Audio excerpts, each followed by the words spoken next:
अस्सलामुअलैकुम रहमतुल्लाहि व बरकातुहू। उम्मीद करती हूँ कि आप सब खैरियत से होंगे।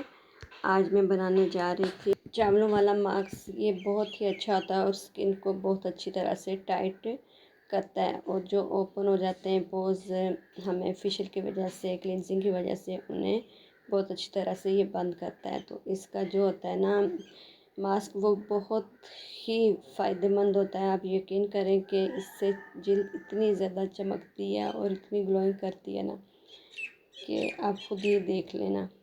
तो ये मैंने चावलों की पीच को रखा है तकरीबन 4 एक घंटे रखने के बाद जब इसका पल्प नीचे की तरफ बैठ गया तो हमें वही ज़रूरत था।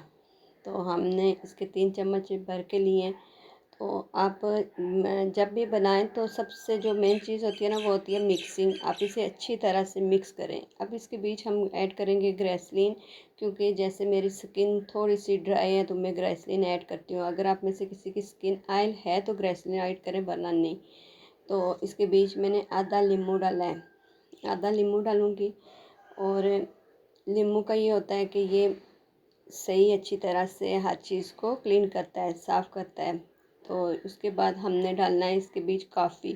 कॉफ़ी आप कोई वाली भी ले सकती है, मेरे पास दूसरी वाली ख़त्म थी तो इसलिए मैंने ये वाली ली है। और साथ मैंने आप लोगों को बताना भी था कि इसमें इतने खर्चे वाली या महंगे उस वाली ज़रूरत नहीं है। ये 80 रुपये का पैकेट मैंने मंगवाया था, 18 रुपये का। तो इसे मैंने 1 चम्मच भर के ऐड किया है। अब ये जो क्लींजिंग मेरी बनी है ना, सॉरी मास्क, ये मैं हाथों पे आपको अप्लाई करके बताऊंगी, लेकिन आप चेहरे पे भी लगा सकती हैं, गर्दन पे भी। पाँव की क्लींजिंग करने के बाद मतलब जैसे ये होता है कि प्रोसेस को स्टॉप कर देता है, रोक देता है। और आप यकीन करें कि इसकी बहुत ही अच्छी ग्लोइंग आती है, बहुत ही चमक आती है चेहरे पे। और जिल्द में ऐसा खिंचाव आता है कि आप यकीन करें कि जिल्द में एक ठहराव आ जाता है। जिन लोगों की स्किन लटकी हुई होती है ना, लटकी हुई होती है, उभरी उभरी सी होती है, तो उन लोगों के लिए ये बहुत बेस्ट होता है। ये स्किन को खींचता है, अपनी जगह पे फिक्स करता है। तो आप जितनी मोटी तय लगाएंगी इसका उतना ज़्यादा फ़ायदा होगा। आप जितनी एक मरतबा लगाएंगी, 2 मरतबा लगाएंगी, मतलब एक मरतबा लगा के थोड़ा सा खुश्क हो, उसके ऊपर दूसरी मरतबा। तो सबसे बेस्ट जो मेन चीज़ होती है वो मिक्सिंग होती है। ये देखें, मैंने आपको लगा के दिखाना है यहाँ पे, और मैंने इसकी तय दर तय लगाना है ताकि आपको सही तरह समझ आए। आप इसे जब चेहरे पे अप्लाई करें तो ऐसे ही करें, जितनी आप इसे तय दर तय लगाएंगी, अप्लाई करेंगी, जितना ये मोटा बनेगा उतना अच्छी तरह से उतरेगा। और आप यकीन करें कि आपकी जिल्द बहुत ही अच्छी तरह से साफ़ हो जाएगी और मास्क एक ठहराव उसमें आ जाएगा, जस्ट स्टॉप कर देगा। ओपन जो होते हैं पोज वगैरह, उन्हें वहाँ पे ही रोक देता है और बंद कर देता है।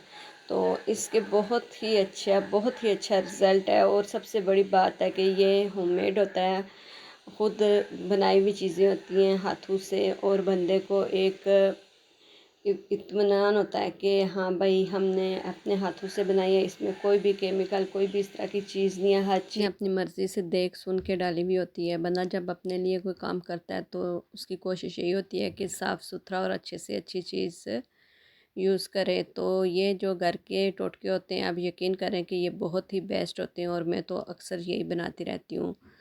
तो भाप, आप अगर चावलों की भाप वगैरह जब चावल निचोड़ती हैं, बाज़ लोग तो स्ट्रेनर में निचोड़ते हैं, लेकिन मैं हाथ से ही करती हूँ। तो मैं उसके बाद जब भाप सही मेरे चेहरे पे आ जाती है तो मैं उसे साफ़ करके टिश्यू पेपर किसी कपड़े की मदद से तो थोड़ा सा पीछे चेहरे पे ऐसे ही लगा देती हूँ। उससे चेहरा बहुत फ्रेश और सही, स्किन जो होती है आपकी वो लटकने की तरफ नहीं जाती है, वो जस्ट स्टॉप हो जाती है और एक जगह पे उसका खिंचाव आके रुक जाती है। तो आप भी यही चीज़ें घर के देसी जो हर्बल के देसी टोटके होते हैं वो बहुत बेस्ट होते हैं।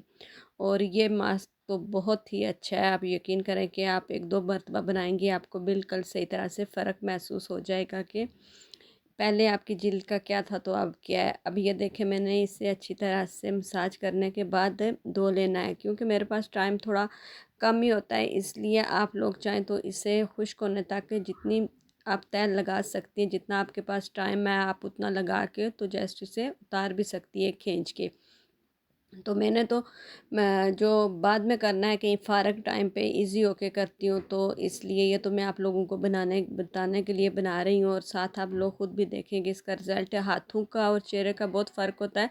मैं हाथों पे बता रही हूँ, लेकिन आप लोग जब चेहरे पे लगाएंगे तो हाथों से तकरीबन मैं तो कहती हूँ कि 50% ज़्यादा रिज़ल्ट चेहरे पे आता है और बहुत ही चेहरा ग्लोइंग करता है। तो आज की वीडियो मेरी इतनी थी। मेरी कोशिश होती है कि मैं आपको ज़्यादा से ज़्यादा होममेड चीज़ें दिखाऊं और कम खर्चे में अच्छा रिज़ल्ट बताऊं। तो इसी के साथ आप लोगों से इजाज़त चाहूँगी। दुआओं में याद रखना। फ़ी अमानिल्लाह।